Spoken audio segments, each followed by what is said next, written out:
थायो बर'आव थायो मा जादों फैबाय हे मा iya masih beda berapa dungsiya dख'ना गानदों जोद बर' मा ड्रेस गानखो जेनेबा दख'ना गानबानो जाथारो मा दै इयो ड्रेसा अरे मेख्ला थिगानो जेबो नङा माइ गायदोंमोन ना गायाखै माइ गायखायाना नोंसा आइलाहा गायो बिदिनो गानना थायो ना दख'ना दं दङ ना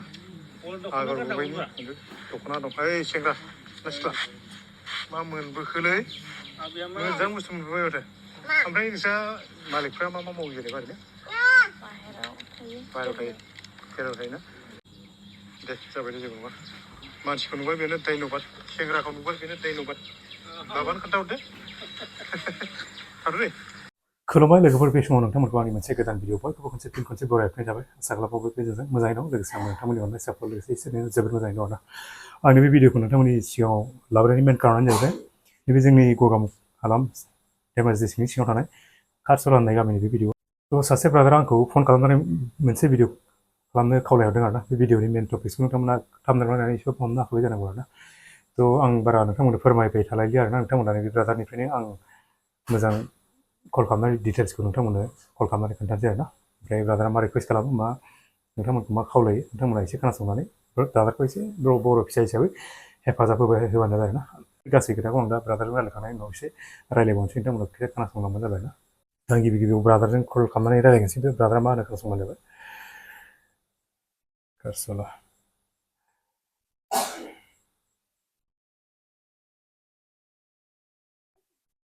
is speaking to someone else. You can wait or call again later. आपने जिस व्यक्ति को कॉल किया है वह अभी हेलो ब्रादार आं नोंसिनि न'आव थांलायलायासै दे खोनाबाय हेलो ब्रादार आं नोंसिनि न'आव थांलायलायासै माने ओमफ्राय थांथ'लायला खोमा आं ओमफ्राय आं बिदिनो बानायबाय भिडिअखौ ओमफ्राय मेन खोथाया जाहैबाय नोङो दा फार्सेनिफ्राय एसे डिटेल्स खोन्थाहरदो रायजोफोरनो बोरै जाजेननाय ओमफ्राय बोरै खारनाय नोङो एसे मोजाङै फार्सेनिफ्राय खोन्थाहरदो होनदां जेनेबा बोरै खारनाय बोरै न'निफ्राय माबोरै माब्ला खारनाय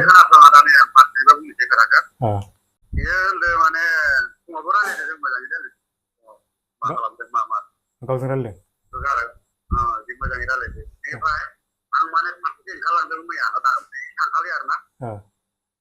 मानसि लायनो होननानै ओंखारलांदोंमोन माने ओमफ्राय थांनाय समाव माने ओमफ्राय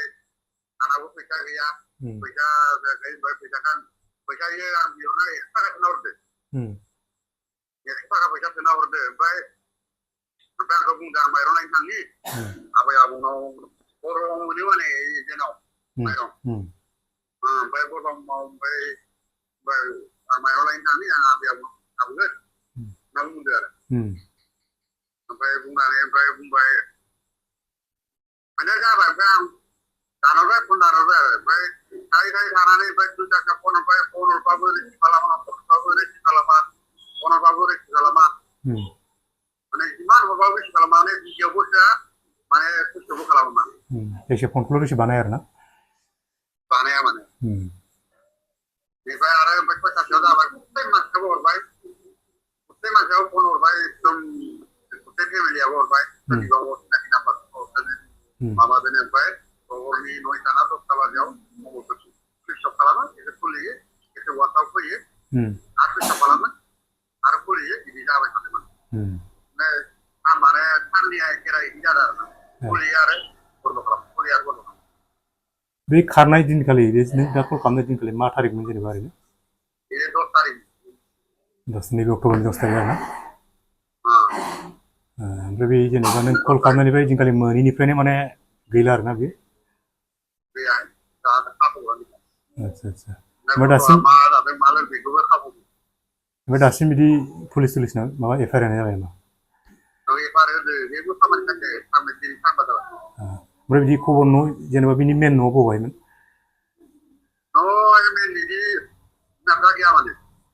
गामिया जेनेबा बरबामनिनोखा आरोना इयो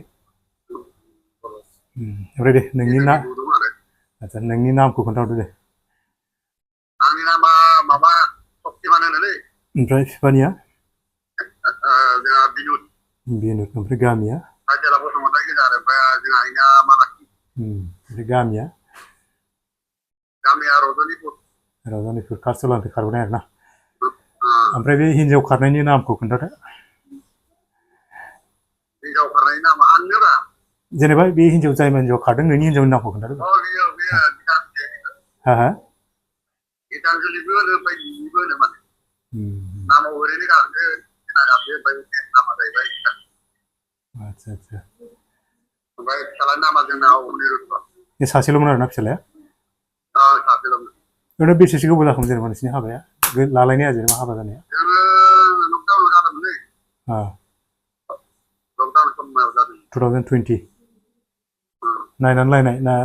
लाभ मेरेजमोन नायनाय नङा लाभ मेरेज आदसा आदसा आदसा फरायनायफ्रा बेसेबांमोन बेना ना फरायनाया माबायाव थांबायमोन 10 थांबायमोन ओमफ्राय नोंनिया आंनियाथ' गैखाया आंना ओमफ्राय जेनेबा बेबायदि ओरैनो आना गनाफोर जेनेबा नों खै बोसोर जाखो बाहेरायाव थानाया दाथ' नों केरेलायावसो दं होनदों नङा होमबा देर बोसोर जाबाय देर बोसोर नोंसोरो माने मा गैलायलाया आरोना न'आव फैलायलायनाय गैयाफ्रा दा बिनि बे जेनेबा देर बोसोरनि सिगांबो थाहैखायोमोन नामा नों देर बोसोर जेनेबा नों दा केरेलायाव थायो नङा होमबा ओमफ्राय बिनि सिगांबो थायोमोन नामा बेनि सिगां थाया आं एबार फार्स्ट टाइम आरो ना ओमफ्राय जेनेबा जे हिन्जावखौ नोंनि हिन्जावखौ सोरजोंबाफोर बिदिनो फन रायलायनाय माबा मोनसे सासे सिख्लाजों रायलायबाय थायोमोन माने सिख्लाजों आं माने फनाव थानाय माने सिख्लाजों माने कनफारेन्स खालामनो हायोमोन आदसा आदसा दैलिक माने बिदिनो माब्लाबा हरो माने माब्लाबा दैलिक हरो माब्लाबा गेट थायो दाथ' जेबो बिदि आनागना गैया होमबा ना आनागना गैया माने दा खोनानाय मथेबानिबा बे सुनिबाराव फैदो जोंना शुक्रबाराव थांदोंमोन माने गुवाहाटिनिफ्राय सुनिबाराव फैदो जोंना माबायाव गुवाहाटिखालि ओंखारलांदों दा जेनेबा अबाव दं बेखौथ' डिटेल्स मिथिनाय जायाखै दाबो जेनेबा गैया डिटेल गैया माने दा बे हारसा हिन्जावखौ खबर मोनदों आरो ना नाम्बार लादोंमोन खबर मोनदों बे हारसा हिन्जावा लायनो हाबा जादों बबेनि बे हारसा हिन्जावा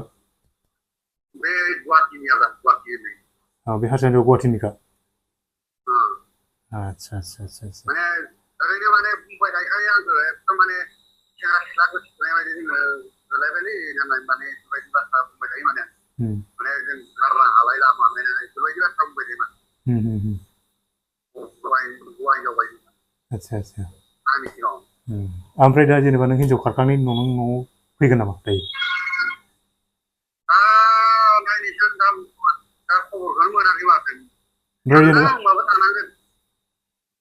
एफ आइ आर खौ सोर होनाय जेनेबा हिन्जाव खारनायनि माबाखौ केसखौ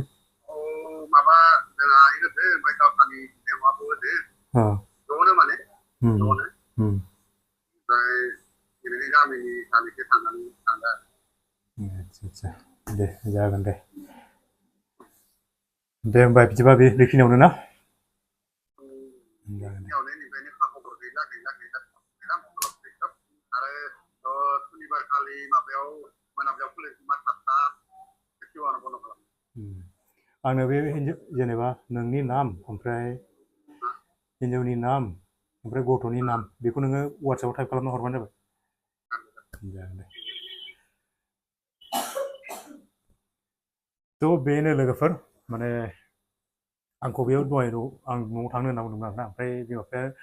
न'आव गैया होनना बुंनायखाय आं थांनाय जायासै मोनाबायमोन नालाय एसे थ' आं थाङासै ओमफ्राय बिदिनो बानायबाय आरो दा ओमफ्राय बेनो आरोना लोगोफोर बेयाव माने जोंनि बर' समाजाव जोंनि बर' हारियाव माने बेबायदि हिन्जाव खारनाया ओरैबायदि कमन जाबाय थ' जोंनि बर' समाजावल' नङा आरोना गुबुन समाजावबो आं नुदों आं दहाय थानायाव थांदोंमोन खनसे थ' बे एखे केसआवनो बे जोंनि गामि खाथिनि सासे ब्रादारनियाव आं थांदोंमोन थ' बेवहाय आं नुहैदों आरोना बेबायदि गोबां केस माने थानायाव थाङो ओमफ्राय जोंनि बर'फोरनिखौबो जों फ्राय खोनायो आरोना खोनानायजों लोगोसे जोंनि ससियेल मिडियाबो जोंनि बर'फोरनियावनो फ्राय नुयो नालाय गोबां ओरैबायदि कमन जाबाय जों माने जोंनि न'सुंसेनियानो हिन्जाव खारनायखौ मिथिलायो बेबायदि ओरैबायदि कमन जाबाय ओमफ्राय रावबो बिदि सेन्टिमेन्ट लालाया आरोना बिराद माने एभेलेबेल जाबाय नालाय रावबो सेन्टिमेन्टआव लालायला एभेलेबेल जाबाय ओमफ्राय रावबो टेनसन लालायला आरोना बेबायदि जाबाय थाखायो सानो आरोना थ' बेबायदिबा जोंनि समाज बेब'स्था जोंनि माने गथ' गथाय फोरोंनाय जोंनि समाजनि गोबां माने समाजनि बान्दोफ्रा बिराद गुरै जालांगोन आरोना ओमफ्राय गावजों गावनो जेबो सोमोन्दो गैलायै जागोन मोनसे समाव थ' बेबायदि ओमफ्राय गावजों गाव जोबोद माने बिदिनो जेबो आइबो गैया आफाबो गैया जालांगासिनो दं आरोना लासै लासैनो ओमफ्राय बेखौ आं मोनसे खोथा बुंनो लुबैदों आरोना जोंनि गेदेर गोलाव जोंनि समाज सिबियारि जोंनि हारिमा माहारि आफादफोरनिसिम बिनि सलिउसन माबा मोनसे राहा दं नामा बेफोरखौ सलिउसन खालामनायनि थाखाय बेफोरखौबो एसे राहा लानाया मोजां आरोना मानोना होनबा बेफोरबायदि जाथाया बांद्राय गोसारलागासिनो दं गोदोथ' माने जों उन्दै समाव बेफोरबायदि काहिनिखौ जों गामियावनो सलिउसन खालामनाय नुबोदोंमोन आरोना गामिनानो पानिसमेन्ट होनानै गामिनानो सलिउसन खालामनानै गामियावनो फोजोबोमोन दानिया माने जाहैबाय माने नों गामियाथ' सलिउसन खालामनो हाखालायानो न'खरनियाथ' नों हाखालायानो नों थानायाव हैबाबो बे केसा माने सलिउसन जाला आरोना माने मानसिखौनो नागिरना मोना बेबायदि ना बिराद गोबावनि उनावसो माने खस्थ' मोनबासो नोङो आंखौ नागिरफै आंखौ लांफै बिदि होननाय बुहुद खोनायो आरोना बेनिखायनो आं सानदों आरो माने बेबायदि केसखौ जोंनि माहारि आफादफ्रानो गोख्रों स्ट्रं लानानै माबा मोनसे बेब'स्था लायोब्ला मोजां जागोन नामा होननानै आं सानदों आरोना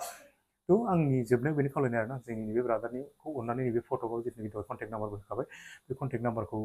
लानानै जुदि सोरबाफोर नुबाय बायोब्ला नैबे फट'आव होनाया ओमफ्राय बेवहाय नोंथांमोना अनलायनानै गावजों गाव बर' फिसा हिसाबै माने बांसिनब्लाबो रागा जों बांसिनब्लाबो माने न'खराव जिहेथु हिन्जाव माने खारायाव बिराद माने जोंथ' न'खरनि नङा नालाय कमन मोनग्रा जाबाय जों जेबो मोनला नङा होमबा न'खरनिफ्रा माने बिराद माबा जायो माने गथ' सासे लांफालायनाय नालाय बिराद दुखु मोनो बिराद मा खालामदों मा जाहैखो मा माहैखो बा सोरबासो लांखारनानै माबा मोनसे खालामहैबाय नामा बिदि सन्देह फैयो आरोना लांखारबोलाबो सोरजोंबा दोनखारलांबाथ' बेलेग बाथ्रा बारबा दोनखारालासिनो जुदि सोरजोंबा बेबायदि लांखारजानानै गथ'फोरखौ माबा मोनसे खालामहैयोब्ला जाहैयोब्ला बेबायदि मोनसे बिराद गिनाय मोनसे सम्भब फैयो आरोना बेनिखायनो जुदि सोरबाफोर नुसनबायोब्ला सोरबा जुदि बे मानसिनि जुदि खाथियाव दंब्ला अननानै नैबे भिडिअखौ नुदोंब्ला कन्टेक्ट खालामनानै नैबे जिथुनाखि नाम्बार होनाय बेयाव कन्टेक्ट खालामनानै अननानै खोन्थाहर आरोना लायनाय लायो उननि बाथ्रा खिन्थु मोजाङै दं होननायखौनो जुदि न'खरा मिथियोब्ला न'खरा बेखिनिखौनो जोबोद गोजोननाय मोनगोन आरोना ओमफ्राय मोनसे इन्टारेस्टिं खोथाया जाहैबाय आं बे एखे मानसिखौनो आं थांनाय दैज्लाङाव मोनसे भिडिअ लाबोखांबाय नोंथांमोना बे आं फार्स्ट टाइमाव नोंथांमोन सर्ट देखायदोंमोन बे सर्टखौ आं माने